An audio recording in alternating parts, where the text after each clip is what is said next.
Assalamualaikum warahmatullahi wabarakatuh. Alhamdulillah rabbil alamin wassalatu wassalamu ala asyrofil anbiya'i wal mursalin wa ala alihi washabihi ajma'in.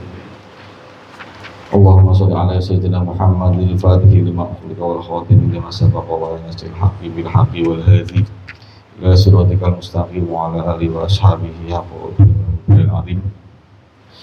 Bismillahirrahmanirrahim. Alam nasrah laka sadraka wa wada'na anka wizraka alladhi anqadha dhahrak rafa'na laka dhikrak fa inna ma'al usri yusra inna ma'al usri yusra wa idza faragta fansab ila rabbika farghab.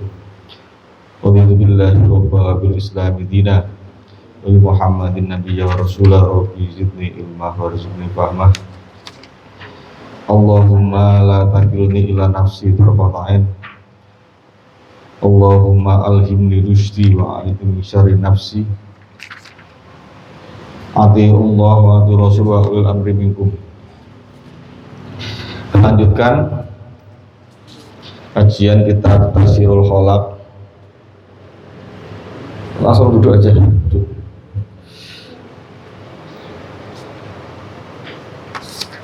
A'udzubillahi minasyaitonir rajim. Bismillahirrahmanirrahim. Al-Iffah, sifat mampu menjaga kehormatan diri. Sifat mampu menjaga kehormatan diri. Menjaga dari apa ya? Menjaga dari perilaku yang tidak baik. Dia utawi al-iffah iku sifatun sifat linafsi kanggo jiwa takufu kang iso menjogo kang iso njogo apa sifat ha ing nafas ing jiwa anil muharramati saking barang-barang sing diharamake waroda ili syahwati lan syahwat-syahwat sing asor.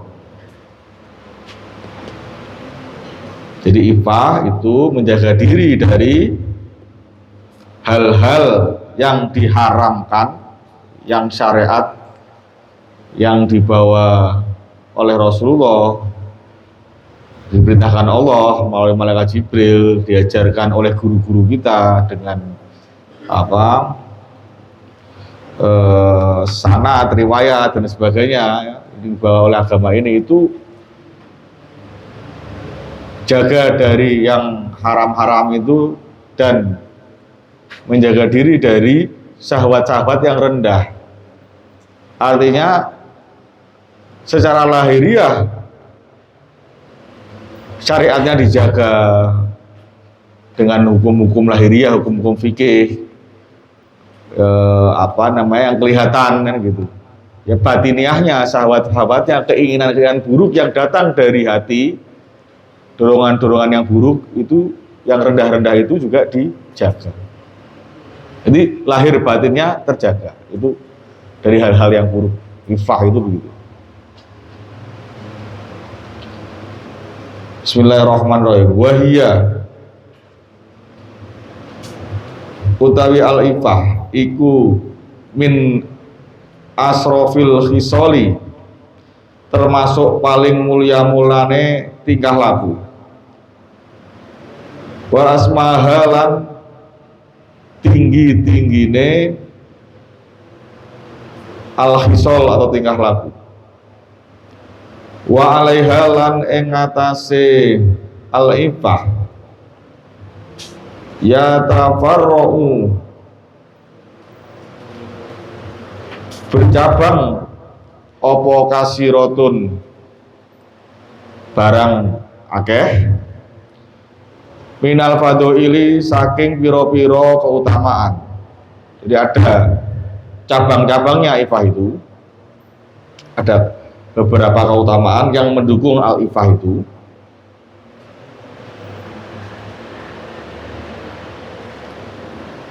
Kas sobri kaya sabar, wal qanaati lan nrimo ing pandum, qanaah menerima,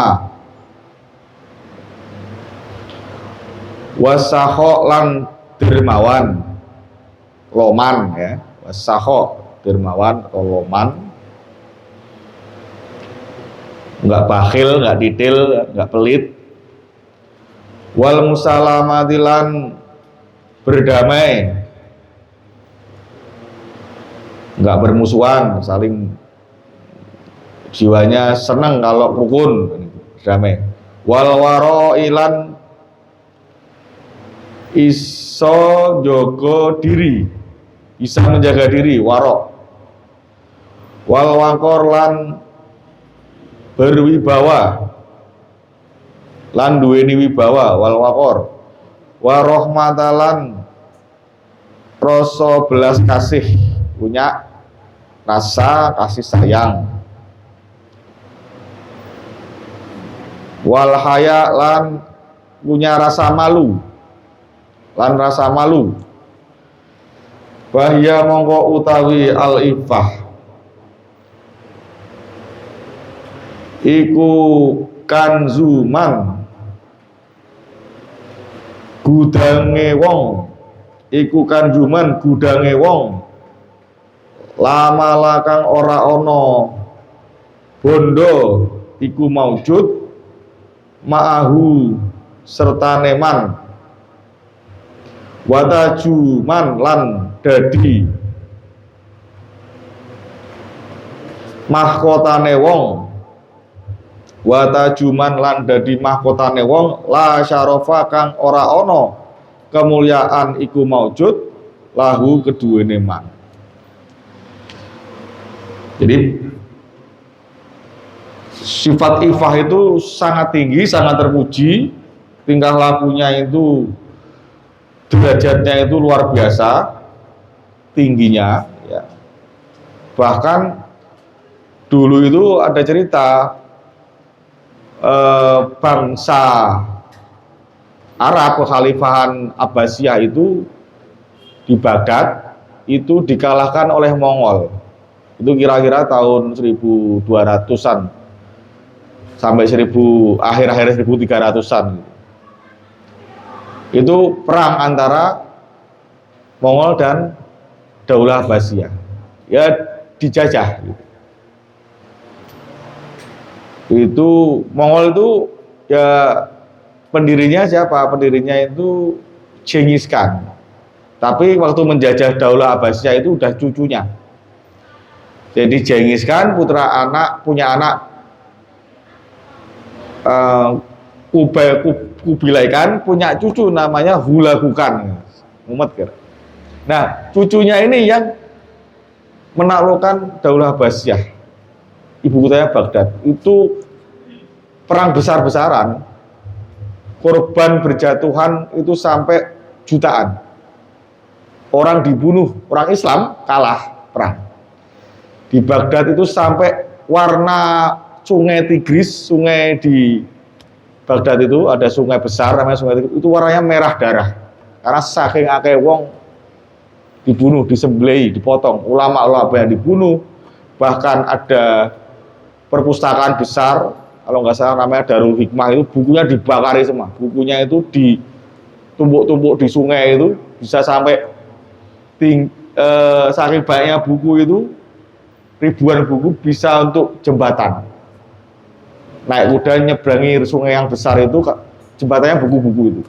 Bukunya kitab-kitab ulama-ulama kita, ulama-ulama orang Islam itu, buku-bukunya, ilmu-ilmunya yang sudah dituangkan di dalam buku itu bakar habis, dan ulama-ulamanya banyak dibunuh. Itu kalah dengan bangsa Mongol, bangsa Tartar itu, kalah perang. Tapi karena ada sifat al-ifah ini, ya, wanita-wanita dari kekhalifahan Daulah Abbasiyah itu tidak mau dinikahi kalau penjajahnya tadi, orang Mongol tadi itu tidak masuk Islam. Akhirnya antara lain banyak tentara-tentara Mongol yang akhirnya masuk Islam. Yang pada waktu itu orang itu sudah membayangkan ini dunia Islam ini sudah habis, sudah nggak ada ulama lagi, maksudnya ulama sudah mungkin sedikit, jumlah orang juga yang menyelamatkan ilmu itu, kitab-kitab itu ya ada yang menyelamatkan sampai ke Spanyol dan sebagainya, itu sedikit juga. Orang mengira dunia Islam itu sudah tamat. Tapi kemudian Mongol ini ternyata banyak yang masuk Islam karena sifat ifahnya para janda-janda dari pejuang-pejuang yang jihad pada waktu itu nggak mau dinikah kalau tidak masuk Islam. Dan anak-anaknya tentunya. Kan wanita Baghdad cantik kan gitu. Kamu mau sama saya ya masuk Islam. Akhirnya banyak yang masuk Islam, banyak yang masuk Islam. Di antaranya begitu. Ya ada pemimpin di sesama Mongol, karena Mongol itu juga pecah, namanya Bebekan di wilayah Rusia, itu nanti yang merangi Hulagukan ini, mengalahkan Hulagukan. Nah, Bebekan itu Islam, sudah masuk Islam. Akhirnya Mongol itu perang sendiri, Mongol yang sudah Islam dengan Mongol yang belum Islam. Akhirnya seluruh Mongol itu nantinya jadi Islam semua. Jadi Allah ternyata pengen Islam itu dengan skenario itu pengen Islam itu menyebar, tidak hanya di Baghdad. Jadi setelah itu Islam itu dengan peristiwa itu ternyata Mongol itu membawa Islam itu sampai kemana-mana, sampai Pakistan, sampai India, sampai Sri Lanka, sampai Rusia, sampai di Uzbekistan, Turkmenistan. Nah itu jasanya orang Mongol, artinya menyebar ke seluruh kemana-mana lah gitu, ke banyak tempat, Spanyol dan sebagainya itu. Itu karena ternyata di balik kalahnya Daulah Abbasiyah itu dan sifat ifahnya perempuan-perempuan pada waktu itu tidak mau punya prinsip yang kuat tentang akhlak, tentang beragama, itu akhirnya Islam kembali jaya lagi, artinya Islam kembali eksis lagi gitu. Itu sedikit contoh kenapa kita harus punya sifat ini. Semoga Allah menganugerahi kita sifat ini. Sabar, qanaah, nerima, kemudian dermawan, kemudian suka damai, nggak suka bermusuhan, suka menjaga diri dari hal-hal yang subhat, haram, warok kan gitu. Punya wibawa, punya kasih sayang, punya rasa malu. Nah ini sifat-sifat yang bagus semua. Kalau kita itu kan pasti banyak hal-hal yang sekiranya itu menjadi kebiasaan kita yang buruk-buruk itu. Misalnya kok sering marah, tidak sabar, langsung doa minta Allah semoga Allah memberi sabar, karena kita suka marah gitu. Jadi sifat-sifat yang sekiranya itu buruk dimintakan sebaliknya, artinya dimintakan yang baik untuk biar sifat itu dihilangkan, bahkan dirubah menjadi sifat yang baik, minimal dikurangi lah gitu. Dia punya sifat apa lagi? Suka iri, lihat temennya misalnya punya barang bagus, mohon supaya Allah mengganti sifat irinya dengan.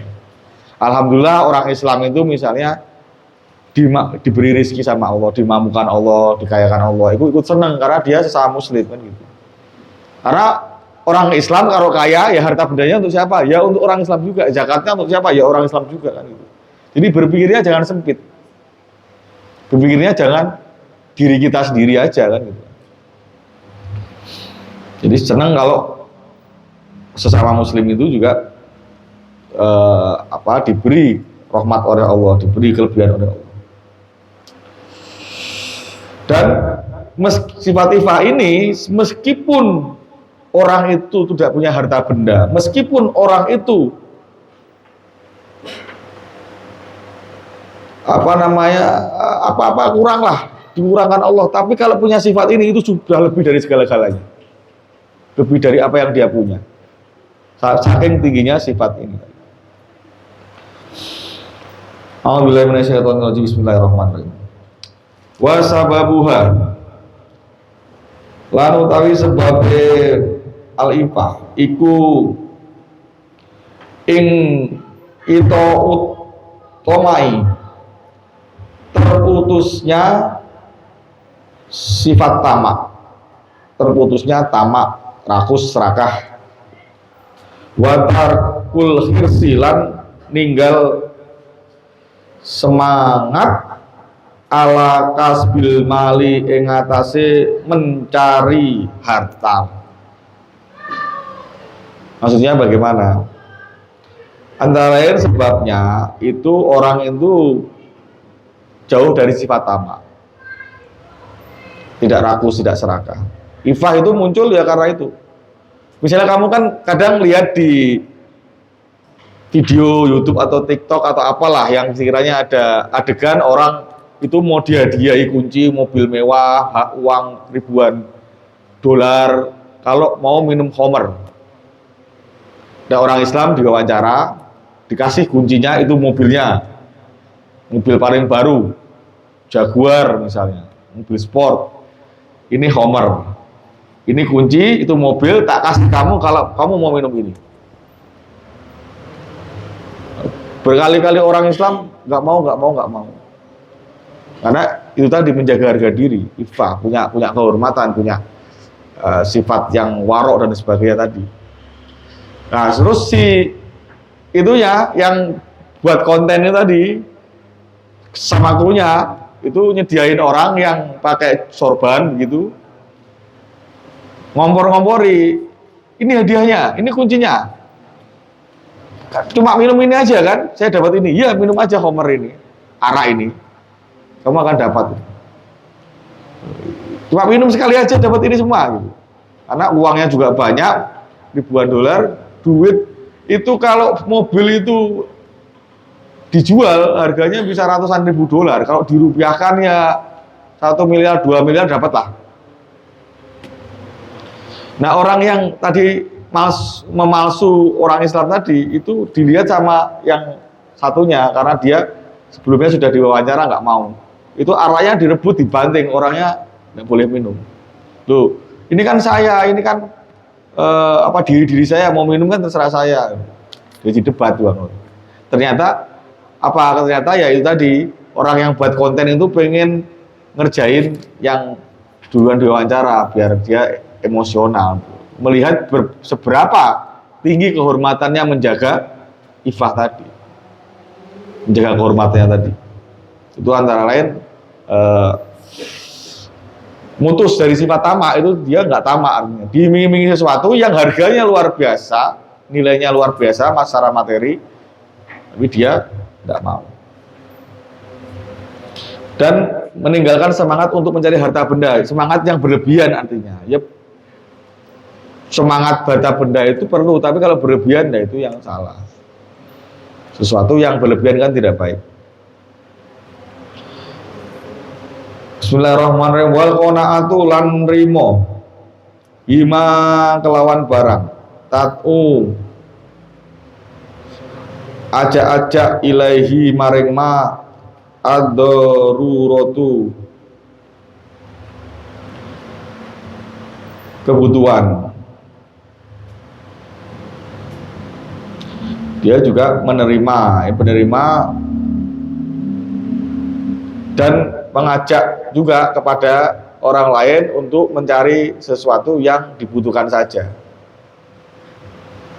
Jadi kalau nggak dibutuhkan, nggak usah ngoyo di situ. Kan kita kadang kalau ke mall atau lihat-lihat di online shop itu kan lapar mata seringnya. Pengen barang-barang yang tidak kita butuhkan tapi pengen kita beli kan gitu. Akhirnya itu mubazir. Bismillahirrahmanirrahim. Qala Allah Ta'ala, qala ngendikan sapa Allah Ta'ala, yasabuhumul jahilu aghniya aminat ta'affufi. Yasabu nyongko hum ing ahlus sufah al jahilu wong bodoh agniya ing sugih minat ta'afufi saking tidak mau minta-minta. Jadi dulu ya zamannya Rasulullah itu di pelataran atau di emperan Masjid Nabawi itu ada orang-orang yang tinggal di situ. Namanya Ahlus Sufah. Mereka itu orang-orang yang santri Rasulullah begitu.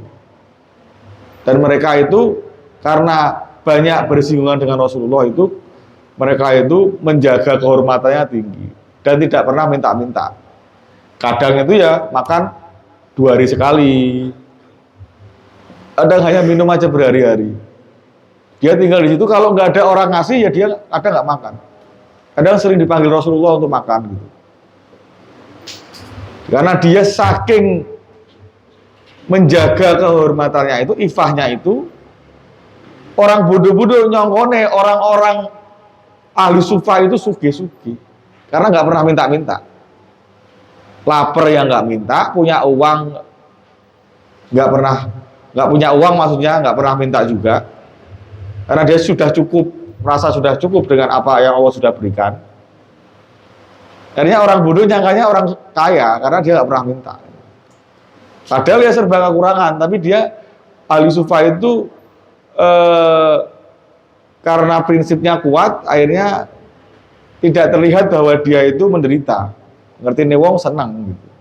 Orang bodoh taunya, wah ini pasti orang kaya ini, karena nggak pernah minta. Gitu. Padahal mereka orang-orang yang istilahnya sangat menjaga diri dan menjaga hawa nafsunya, menjaga dari yang haram-haram dan sebagainya. Dan senang karena dekat dengan Rasulullah kan gitu. Bismillahirrahmanirrahim. Wa qala ngendikan sapa Rasulullah sallallahu alaihi wasallam, tuba liman hudiya il islami wa kana aishuhu kafafau wa qana'a bih. Tuba utawi bejo banget liman kanggo wong hudiya kang diparingi pituduh sapa man lil islami maring agama Islam. Wa kana lan ana apa aisyuhu panguripane man kafafan iku kafafan cukup wa qana alan iso nampa atau nrimo bihi kelawan kafafan tadi, kelawan cukup. Orang itu sangat beruntung sekali sudah diberi petunjuk ke dalam agama Islam. Ketika orang mendapat petunjuk untuk memeluk Islam, itu luar biasa beruntungnya. Lebih dari apapun. Karena apa? Karena kalau orang itu sudah beriman, bersyahadat, itu dia akan menerima balasan yang luar biasa, tidak terbayangkannya. Kehidupan abadi di mana? Di surga kelak. Syahadat ini kan enteng. Asyhadu alla ilaha illallah wa asyhadu anna muhammadar rasulullah. Dah. Kunci itu dipegang, menjaga diri semampunya. Ketika meninggal, dia akan diberi hadiah surga selama-lamanya. Coba bayangkan. Hidup ini paling orang itu, manusia itu bertahan pada umumnya sampai umur 63. 63 ke atas itu sudah jarang. Itu diberi balasan yang luar biasa, hidup kekal, yang nikmat yang tidak pernah dibayangkan oleh mata kepala kita di surga sana. Jadi ya ketika ganjaran atau pahalanya begitu tingginya, yaitu artinya dia beruntung sekali beragama Islam itu. Jadi orang merasa tidak beruntung karena dia lihatnya apa? Nikmat itu harus sekarang lah, itu masalah. Kalau nikmat kok harus sekarang? Ya siapa? Nggak bisa memaksa keadaan itu berubah 180 derajat seketika kan gitu. Ini tidak bisa dipaksa. Dan kalau dia kemudian cukup dengan pemberian Allah, nah itu keberuntungannya itu makin sempurna. Bisa cukup, bisa qanaah gitu.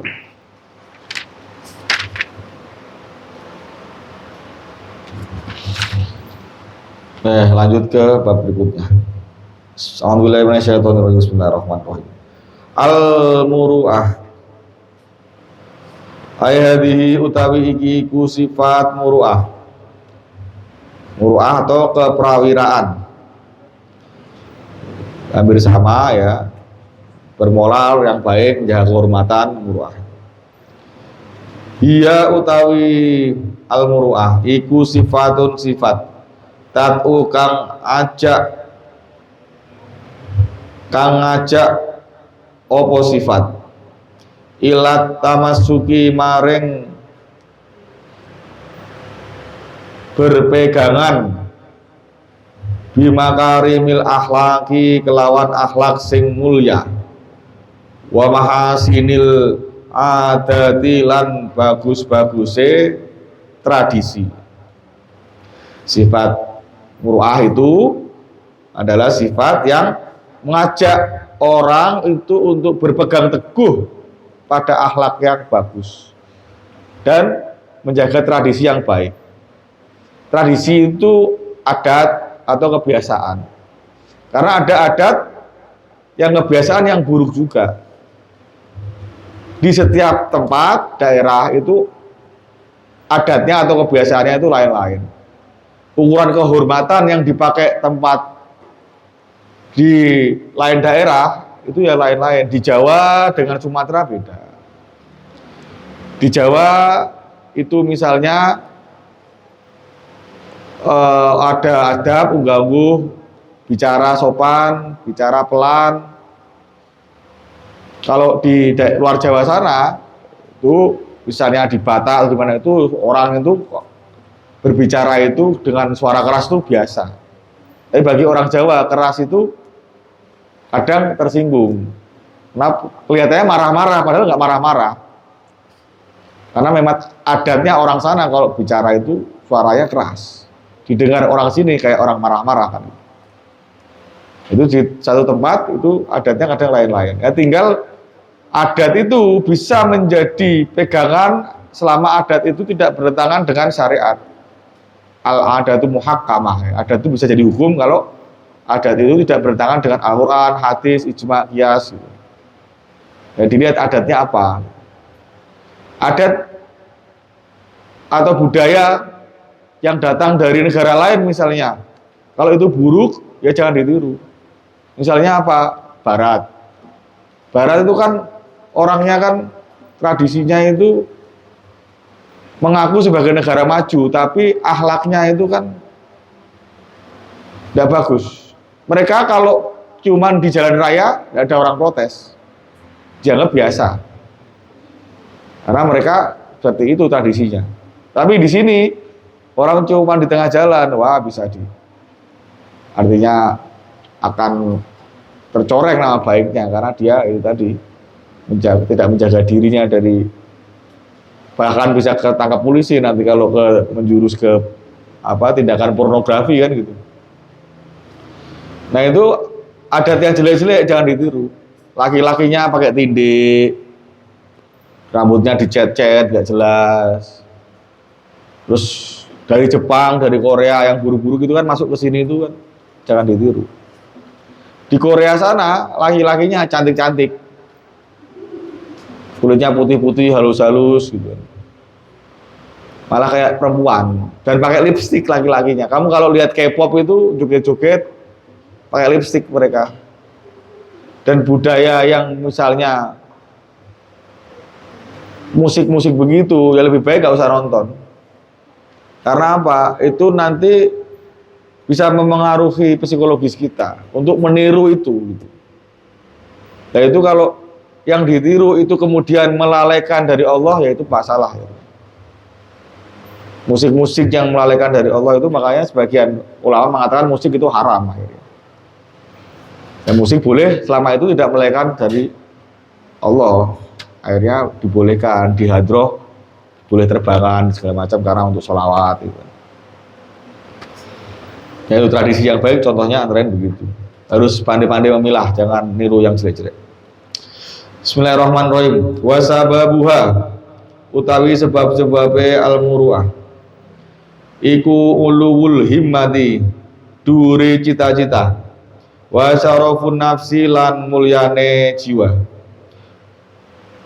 Fa ing kana mongko lamun ana sapa wong iku aliyal himmati dhuwur cita-citane syarifan nafsi tur iku mulya jiwane kanat mongko ana apa goyatuhu tujuane wong iku ikhrozal ma'ali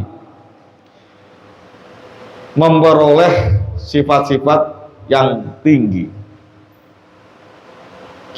wa idrokal fadha'ili lan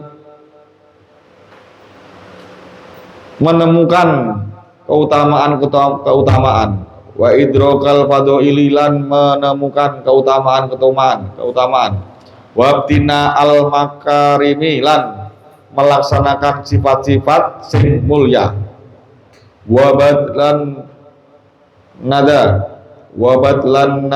lan suka aweh sodakoh wakafal ada lan menolak milarani.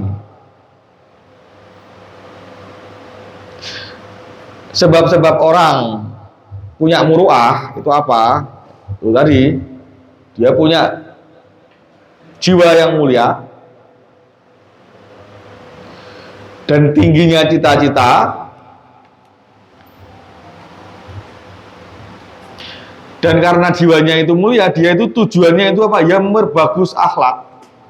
Tujuannya itu memperbagus sifat-sifat, menghiasi sifat-sifatnya dengan akhlak mulia. Yang diutamakan adab akhlaknya itu bagus, bagaimana caranya.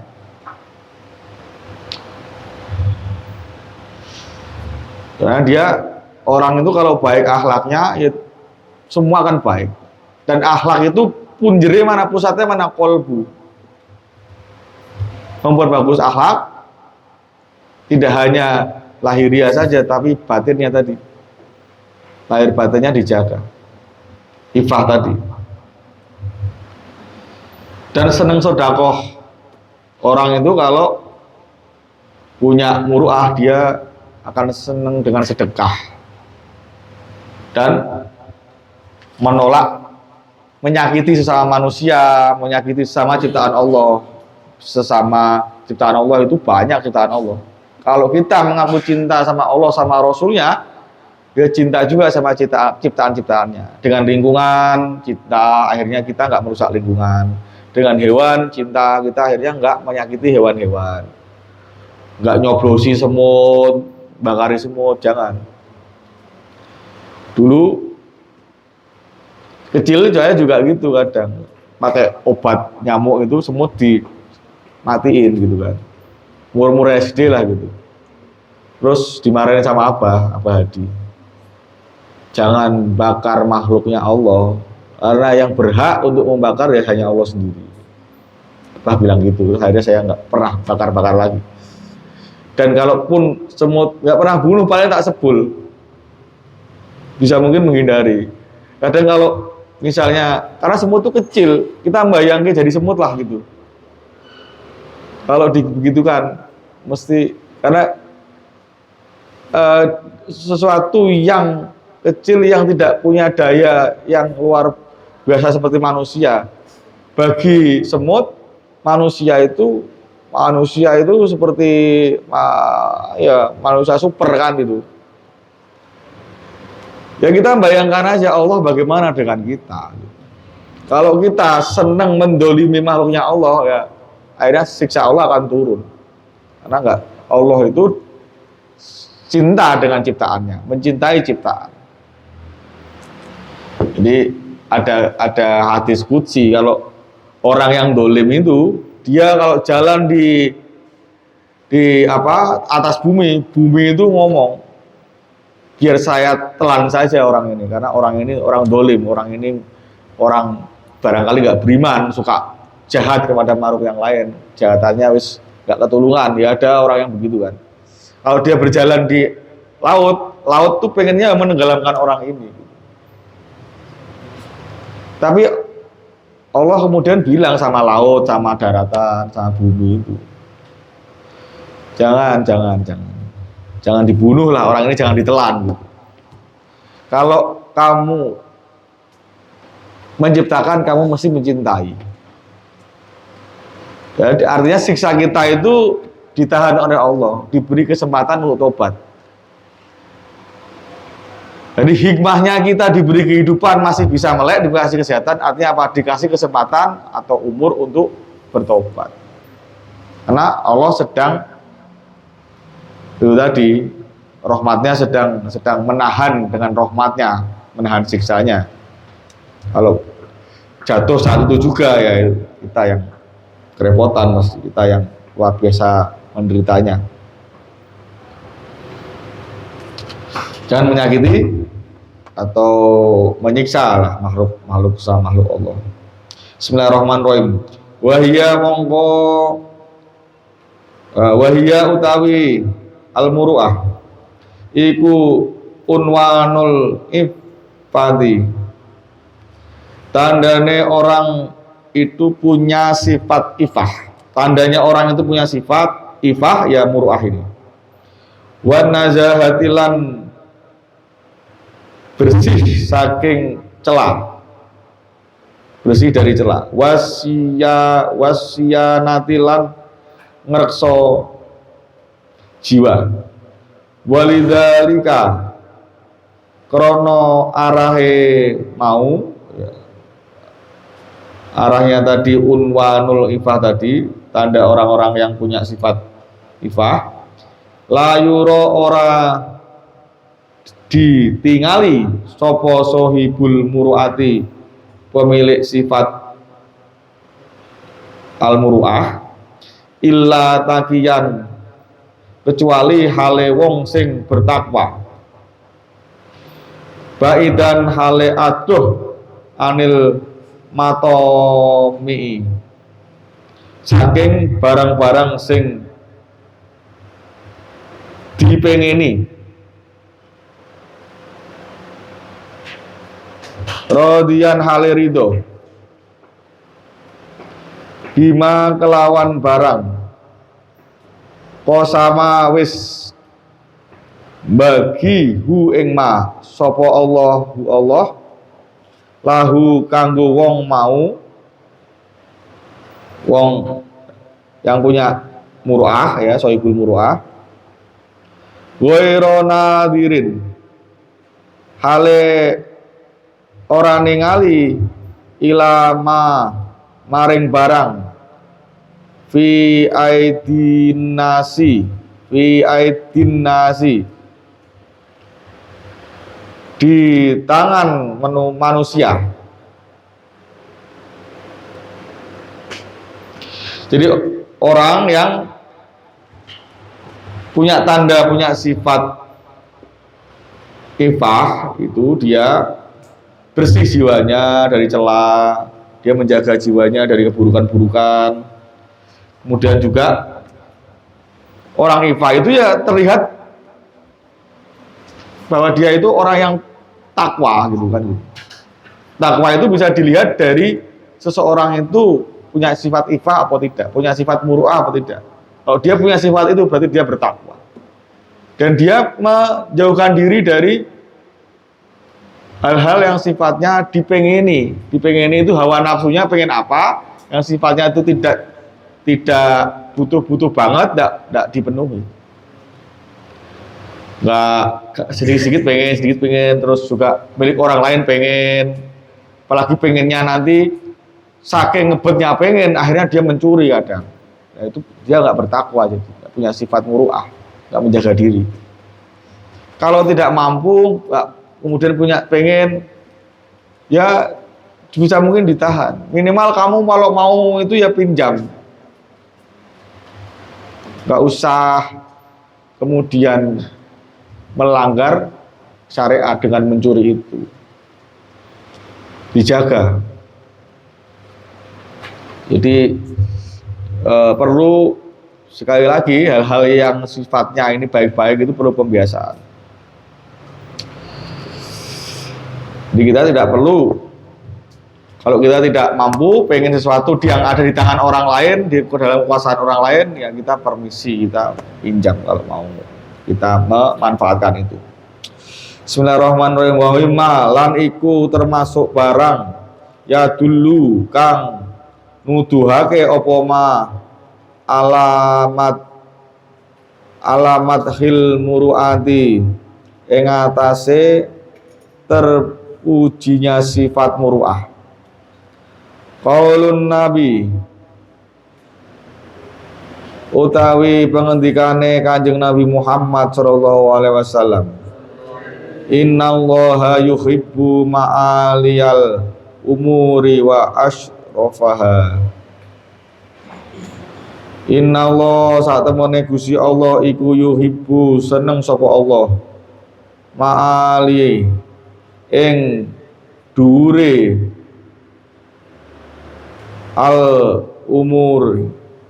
al-umuri derajate pira-pira perkara wa asrofaha lan paling mulya-mulyane al-umur atau perkara tadi.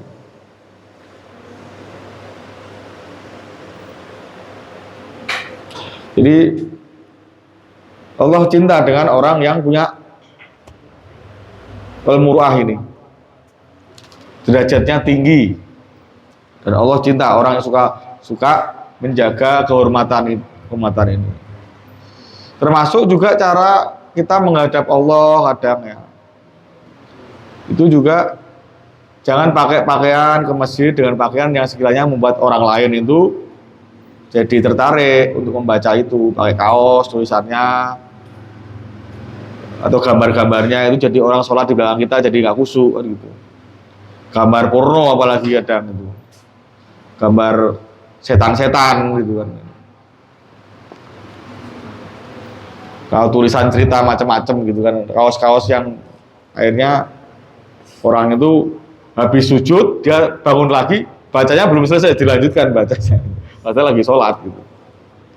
Ini panitia hari kiamat ini sore opo gitu. Yes, dihindari yang begitu. Lanjut, bismillahirrahmanirrahim. A'udzubillahi minasyaitonir rajim. Bismillahirrahmanirrahim. Al-hilm sifat hilm atau aris. Aris itu sifat yang dia hatinya itu lembut, tidak mudah marah, tidak mudah dendam dengan orang lain. Huwa utawi al-hilm iku sifatun sifat tahmilu kang dorong opo sifat sohibaha ing pemilik sifat ala tarkil intiqomi ing atase ninggal membalas miman saking wong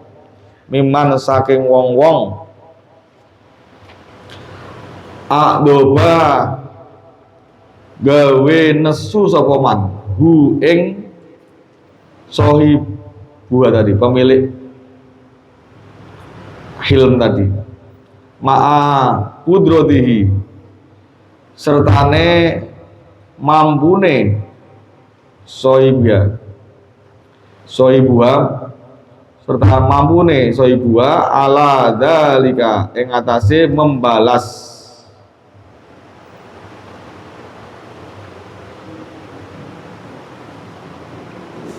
Jadi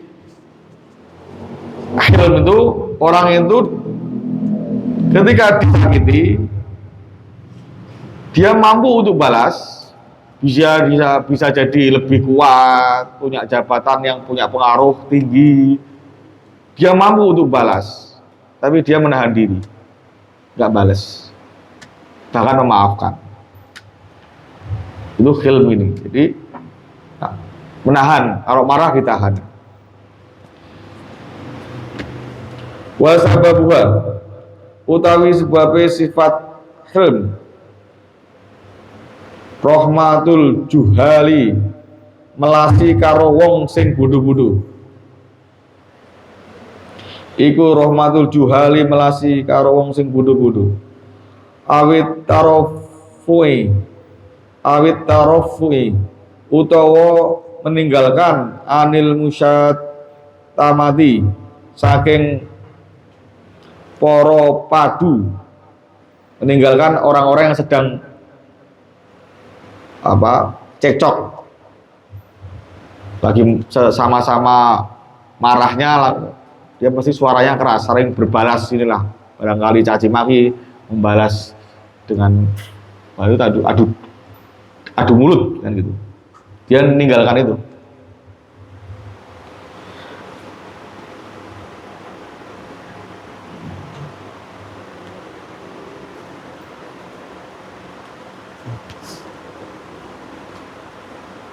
Bismillahirrahmanirrahim. Awil istihya'u utawa merasa malu min jarro'il jawabi saking ngelakoni jawabi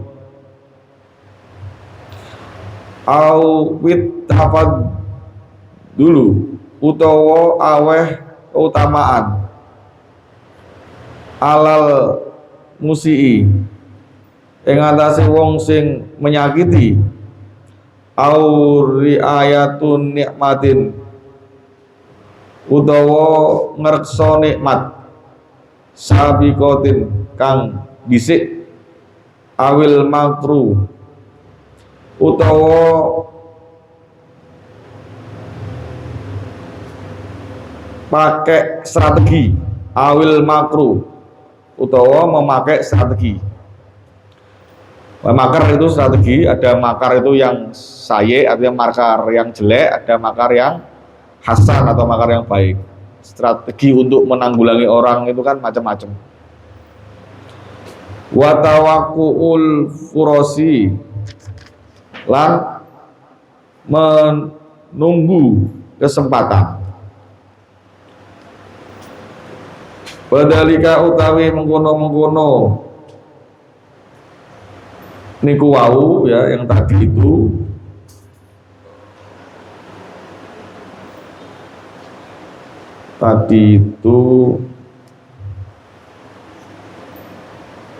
bahasa buah rahmatul juhali tadi sebagai sifat melasi karena melasi wong orang-orang bodoh-bodoh tadi li annat tarofu'a saat temene orang ladeni li annat tarofu'a saat temene orang ladeni anil musyatamati saking poro padu orang yang sedang adu mulut min syarofin nafsi termasuk kemuliaane jiwa. Orang yang ngajak adu mulut dengan kita, madoni kita, nggak usah diladeni. Itu termasuk kemuliaan jiwa itu begitu. Kita nggak mau diajak debat sambil marah-marah. Nah, orang begitu tinggalin aja. Mesti dia tambah marah kalau ditinggalkan karena nggak didengerin kan gitu. Tapi kalau orang lagi marah diajak berdiskusi itu percuma, diajak rebukan percuma. Ya strateginya apa? Ya diam dulu. Biar tenang dulu, baru diajak bicara. Lagi marah jangan diajak bicara. Itu nambah keruh suasana jadinya. Awalnya adu mulut jadi adu jotos. Jadi strateginya bagaimana? Caranya bagaimana? Ya dipikirkan biar bisa berdamai lagi, bisa baik lagi bagaimana. Gitu. Datang bawa es krim, bawa es teh, bawa es jeruk misalnya. Gitu. Rasa nesu, melu-melu aku tak jajakin yang warung. Habis makan kenyang terus jajak ngobrol misalnya. Yang sepele begitu. Persoalan-persoalan yang sekiranya kecil bisa begitu. Mungkin kalau yang besar-besar ya butuh strategi lain lagi. Bismillahirrahmanirrahim. Wa ulul himmati lan tinggine cita-cita.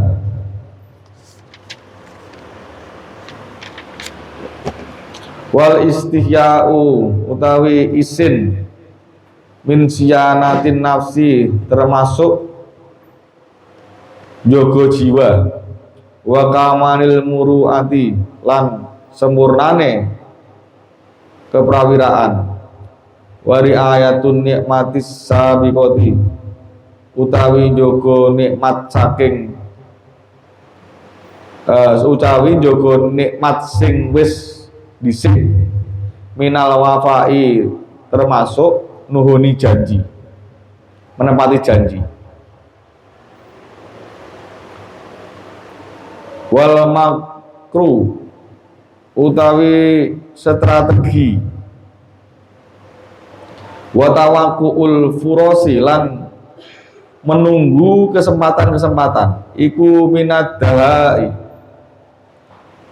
termasuk kecerdasan li anna man krono sak temene wong doharo kang ketok opo godobuhu nesuneman iku kola sithik opo kaeduhu strategine man.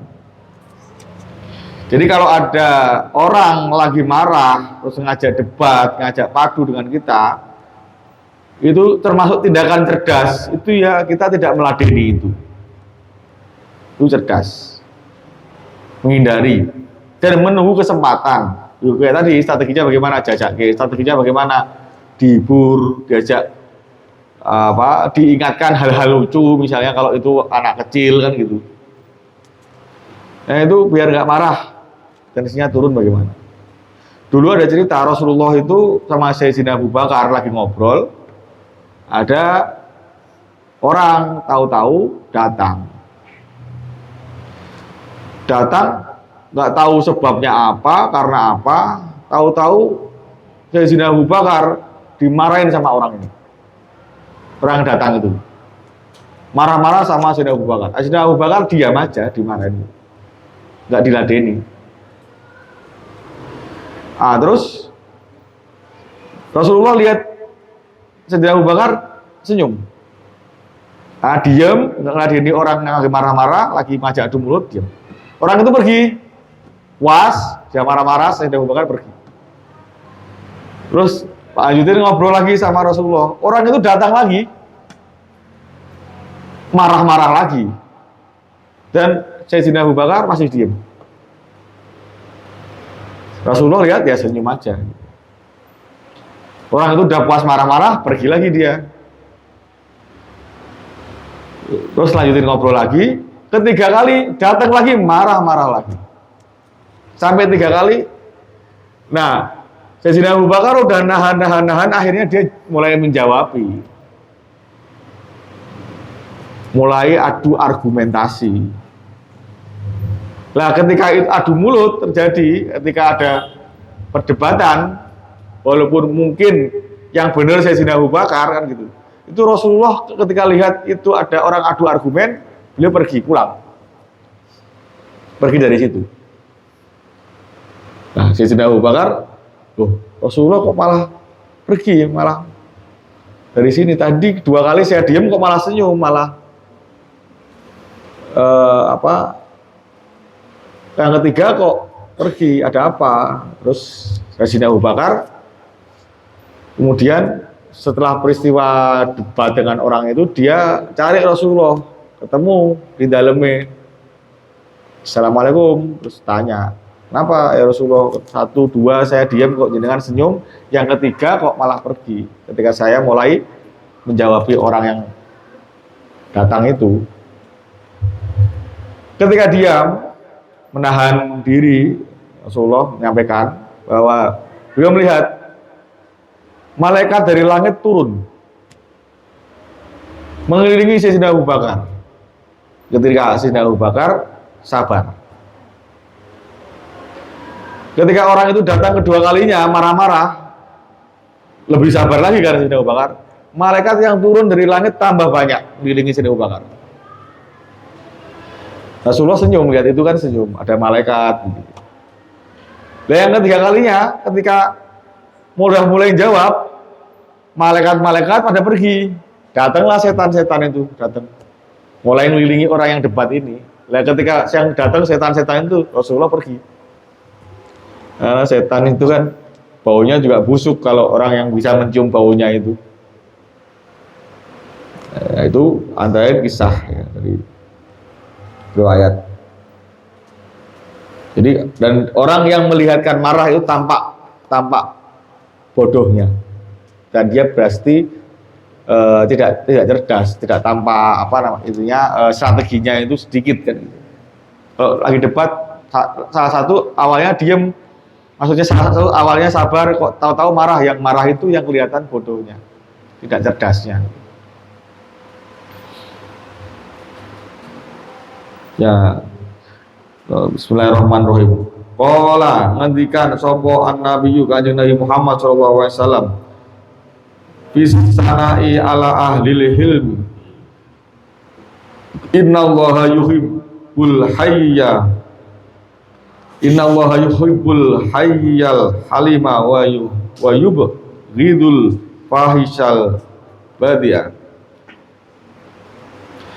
Bisanai ing dalem memuji ala ahlil hilm ing atase wong sing duweni sifat hilm. Innallah setuhune Allah, sak temene Gusti Allah iku yuhibbu seneng sapa Gusti Allah al hayya ing wong sing duweni rasa isin atau sifat isin, sifat haya. Al halima tur wong sing aris, menahan marah, tidak balas dendam. Wa yubghidulan benci sapa Gusti Allah al fahisha ing wong sing jember, yang omongannya itu suka madoni, suka jelek, suka porno, omongannya rusuh, suka misuh-misuh, sedikit-sedikit hewan metu, jangan begitu. Itu juga bikin doa kita nggak mustajab, banyak ngomong jorok itu. Apalagi kalau anak-anak itu kadang itu anjing dan sebagainya kan keluar gitu. Nah itu jangan seperti itu, jangan biasakan begitu, nggak baik. Doamu nggak terkabul karena apa? Ya itu tadi, kamu banyak ngomong jorok sih. Al-badi'al kang elek cangkeme lan tingkahnya, gunemane itu jelek, mulutnya itu gak dijaga lah gitu. Jadi yang keluar dari mulutnya itu cenderung menyakiti yang lain. Dan Allah cinta dengan orang yang punya rasa malu. Jadi sifat malu itu Allah cinta. Malu yang tidak berlebihan. Kadang malu juga ada yang berlebihan. Isin.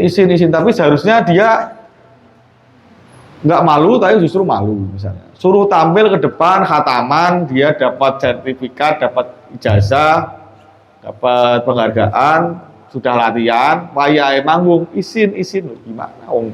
Wayahe manggung kok malah isin? Itu bukan isin, nggak pada tempatnya gitu kan. Gunanya latihan itu ya biar pede, biar menempatkan diri dengan baik. Lanjut sedikit ya ini. Bismillahirrahmanirrahim. As-sakho dermawan. Wa utawi as-sakho iku badrul mali, menyerahkan harta, min ghairi mas'alatin, saking tanpa ada permintaan, tanpa ono permintaan. Walastihqaqin lan ora ngehai. Jadi yang dinamakan dermawan itu dia memberikan harta sedekah pada orang lain tanpa dia meminta, tanpa orang itu minta, kasih aja. Dermawan namanya, loman. Dan itu bukan hadiah, kita beri aja. Kalau pemberian itu sudah memang hadiah, ya itu bukan dermawan namanya. Kamu misalnya nyaur utang, ya itu bukan dermawan, itu memang sudah hak orang itu untuk menerima pemberian dari kamu, nyauri utang. Ini dermawan itu tadi. Bismillahirrahmanirrahim. Wa huwa utawi as-sakho iku fadilatun, suatu tindakan keutamaan,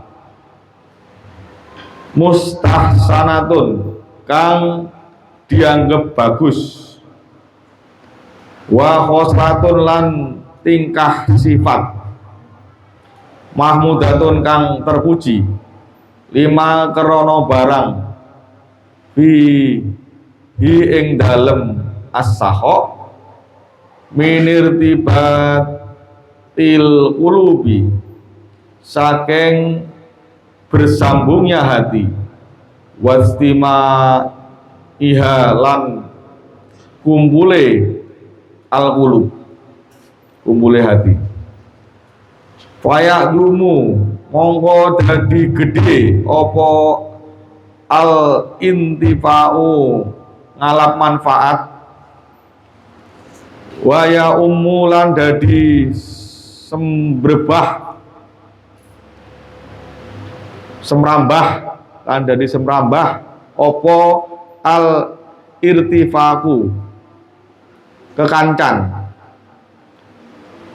Di orang yang seneng sedekah, dermawan, loman, punya sifat suka memberi, ya, itu dia akan jadi besar. Manfaat orang itu sangat besar sekali. Dan biasanya orang itu pasti tidak pernah dalam situasi yang sulit dalam masalah harta. Orang yang suka sedekah itu. Karena apa? Karena dia senang menyelesaikan masalah orang lain dengan hartanya itu. Kalau dia dapat masalah, mesti Allah menolong dia. Nek ono sebut rezeki, dia tahu-tahu dapat rezeki yang tidak disangka-sangka. Karena dia suka sedekah, suka mengangkat kesulitan orang lain dengan hartanya. Tidak pernah kesulitan bab duit. Kamu pengen bab duit nggak begitu mikir, ya senang yang sedang sedekah, walaupun kecil, usahakan tiap hari sedekah. Pakai tang 500 rupiah, 100 rupiah, ketemu siapa sedekah. Dan kawan-kawannya juga tambah banyak kan, senang mesti ya, dapat kawan yang senang aweh gitu kan, senang beri, jadi ya awalnya banyak semberbah gitu. Bismillahirrahmanirrahim. Faqad kana mongko temen wis ana sapa Kanjeng Nabi Muhammad sallallahu alaihi wasallam, yu'ti atau aman la yakhshal faqr. Faqad kana mongko temen wis ana sapa Kanjeng Nabi Muhammad sallallahu alaihi wasallam iku yu'ti aweh sapa Kanjeng Nabi atau aman kelawan koyo awehe wong la yaksha kang ora ngawatirke sapa man al faqro ing fakir. Kanjeng Nabi itu kalau memberi orang itu wis koyo wong sing seperti orang yang tidak akan khawatir itu akan miskin, fakir. Jadi Rasulullah itu murah hati, saya loman dermawan sekali. Bahkan tidak pernah di dalam rumahnya itu nyimpen duit, itu nggak pernah, nyimpen harta benda nggak pernah. Gak khawatir miskin. Pernah ada kejadian Rasulullah itu sholat asar begitu, sholatnya agak dicepat-cepat agak seperti terburu-buru. Terus habis sholat selesai salam, beliau tumben nggak zikir, nggak berhenti sejenak begitu. Habis sholat selesai salam, kemudian beliau langsung pulang. Terus ditanya sama sahabat, Rasulullah kok tidak seperti biasanya, kok sangat terburu-buru, kenapa? Rasulullah jawabnya gimana? Ketika sholat beliau ingat masih punya emas di rumah, berapa gram lah, batang emas gitu, sebatang atau berapa, yang jelas punya harta. Itu ketika sholat beliau jadi nggak khusyuk, mengganggu sholatnya. Jadi karena jadi sholat yang harusnya iling Allah kok jadi ilingan harta bendanya tadi, jadi ingat harta benda tadi. Dia cepat-cepat pulang untuk emas itu diambil buat disedekahkan, diberikan ke orang lain. Jadi kalau kamu sholat kelingan apa? Kelingan ya orang sekarang ya nggak. Sholat ilingannya macam-macam. Sholat ilingan mobil apa mobilnya mau dikasihkan orang kan nggak mungkin. Sholat ilingan apapun lah yang mengganggu sholat itu bisa mungkin dihilangkan. Dan Rasulullah begitu, yang mengganggu sholat akhirnya bagaimana caranya biar nggak mengganggu kok. Antara lain cara beliau itu begitu, sedekahkan. Bismillahirrahmanirrahim. Wa fil hadisi lan iku kasebut ing dalem hadis qala Jibril wis ngendikan sapa malaikat Jibril qala ngendikan sapa Allah Ta'ala hadis qudsi ini hada dinun irtadaituhu li nafsi la yuslihu illa sahu wa husnul khuluqi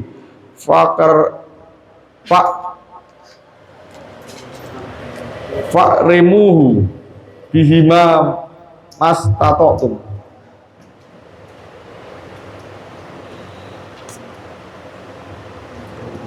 Kala ngendikan sapa Allah Ta'ala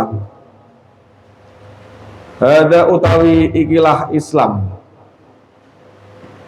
iku dinun sebuah agama, iku dinun agama, sebuah agama irtado itu kang wis seneng sapa ingsun hu ing din. Allah sudah seneng, sudah ridho dengan agama Islam ini linafsi kanggo awakku, buat Allah, menggui Allah itu sudah cinta dengan agama ini. La yuslihu ora iso gawe bagus hu ing din illa saho kecuali apa dermawan wa husnul khuluqi lan akhlak sing apik-apik, lan akhlak sing bagus.